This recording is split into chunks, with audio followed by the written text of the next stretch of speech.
If you don't master discipline in 2025, you'll become another casualty of addiction, distraction, and compromise. Period. Comfort is killing Christian men.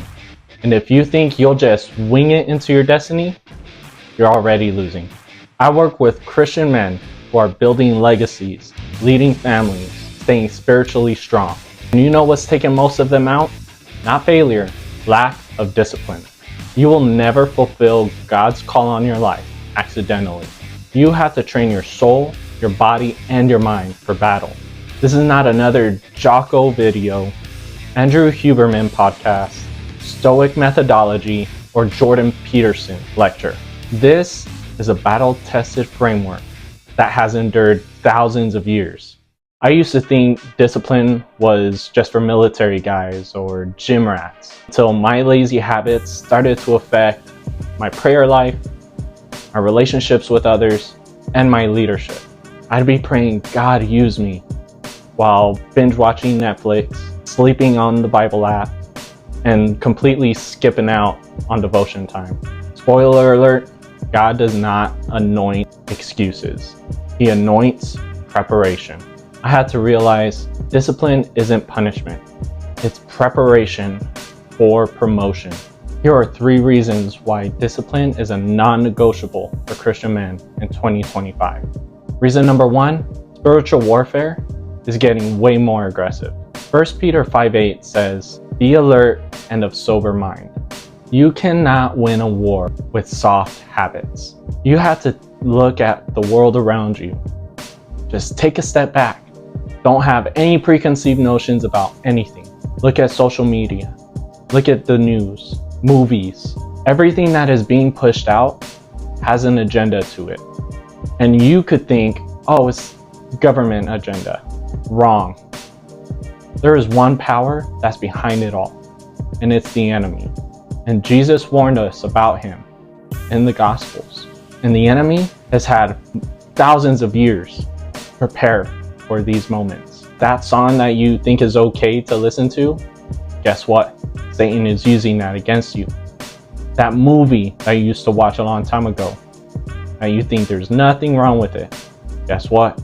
It's all the little things that get planted into your mind that turn into temptation, turning into sin, then turning into death. So that's reason number 1. Spiritual warfare is getting way more aggressive. Reason number 2, God entrusts more to the disciplined, not the talented. Luke 16:10 says, "Whoever is faithful with little will be faithful with much." Sure, the talent will get you the attention, but discipline gets dominion.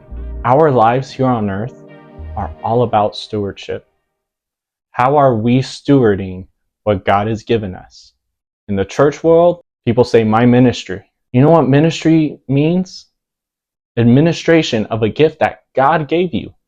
If you cannot administer that gift properly with the discipline of going to God and trusting in God, then you will fall and you will miss out on God's blessings for you.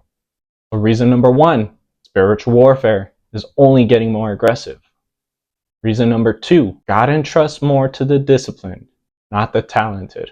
Reason number 3, your family, your business, and your future are all counting on it. Hebrews 12:13 says, "Walk straight in front of you, step by step." Your example will help other Christians to serve God well. People who cannot walk well will not fall down. Instead, their legs will become strong again. That's from the easy translation. Your kids will not follow what you preach. They follow when you walk. And I get it. Do as I say, not as I do. That's been a cop-out for many years.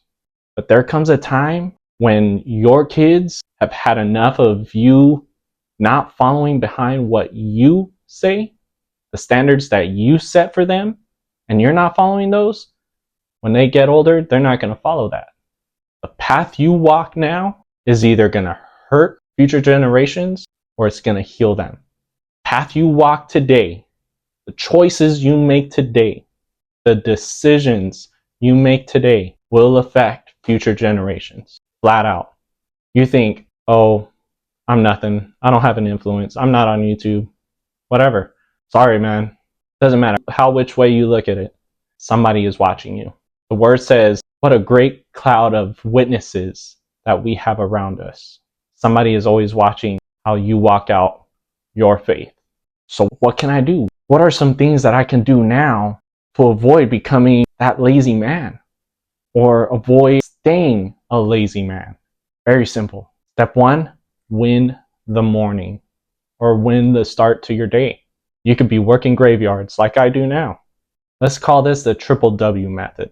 Win the morning by word before phone and worship before work. The Bible says that the word is life. If we are not going to the source on a regular basis, we're going to end up dying. We're dying a slower death, and we're not investing in our spiritual man. Reading the Bible, it's non-negotiable.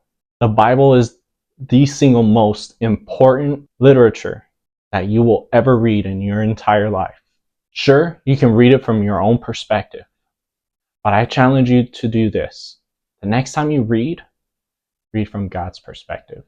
And then after you read, worship God for the life that He gave you. Worship God for Him waking you up in the morning, as simple as it is, because the life that He breathed into Adam is still the same life that comes into us. It says in Psalms that God knit us together in our mother's womb. God has His hand in your life from the very beginning. You can put the science answer to everything, but for every science answer, there is a God answer. Step 2, track your habits. Your life depends on it, because it does. Bible reading, prayer, fitness, finances, thought, track everything. You want to see what are you doing, what are your thoughts behind what you're doing, and what triggered everything. You want to be so diligent in what comes up here and it's done out here. Become hyper vigilant of yourself. It's not enough to just take a look at everything that happened. You want to look at why you did what you did, why whatever happened. Become hyper fixated on finding out why. As parents, sometimes we hate when our kids ask questions. I'll be the first one. But the questions allow for understanding. Ask those hard questions. And if you don't have an answer, give it to God. Allow Him to reveal it to you, because He will, especially if it's dealing with sin. So we had the triple W method: win the morning, word before phone, and worship before work. 2, track your habits like your life depends on it. And step number 3, find brothers in arms. Accountability is not weakness. It's warfare. You can read throughout the entire Bible. Every time that someone depended on themselves, they lost. You have Samson. He decided to ignore God's wisdom, right? Because the law for Israel was for them not to marry other nations or marry into other nations. He turned his back on God's wisdom. You have guys like King Saul, decided not to listen to God's wisdom when He told him to burn up everything after He took out that city. When you turn your back on wisdom, when you turn your back on not allowing someone to feed into your life, we fail.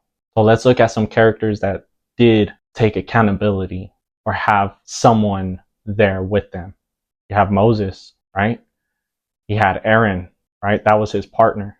You have guys like King David heavily relied on Samuel. And then the next prophet, right? You have guys like in the New Testament, Paul and Silas, Paul and Barnabas, Peter, John, right? They always went out together, especially if we're looking at it from a New Testament perspective. And ultimately, who did they all rely on? They relied on Holy Spirit, God. God is the ultimate source of our accountability, because when we're home alone, we are not going to have 24/7 access to our brother, right?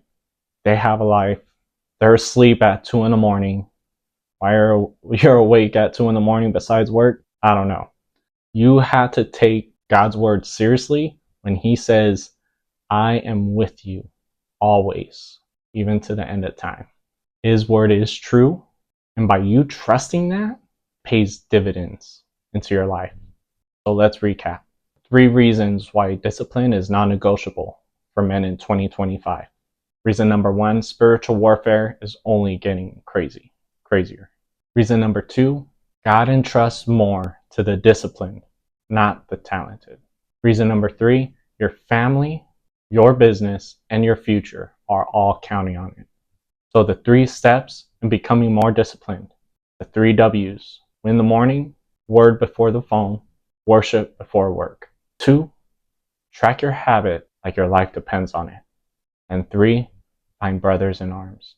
You don't rise to the level of your goals, you fall to the level of your discipline.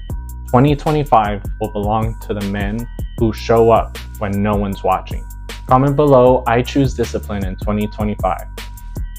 And if you want more help in building godly discipline through faith, fitness, and mindset, go ahead and comment fire, and I'll go ahead and send a 7-day challenge. And make sure you check the description for any other opportunities and to help support the channel. Like, subscribe, and share this with someone who needs it. I hope this word found you well. Be blessed.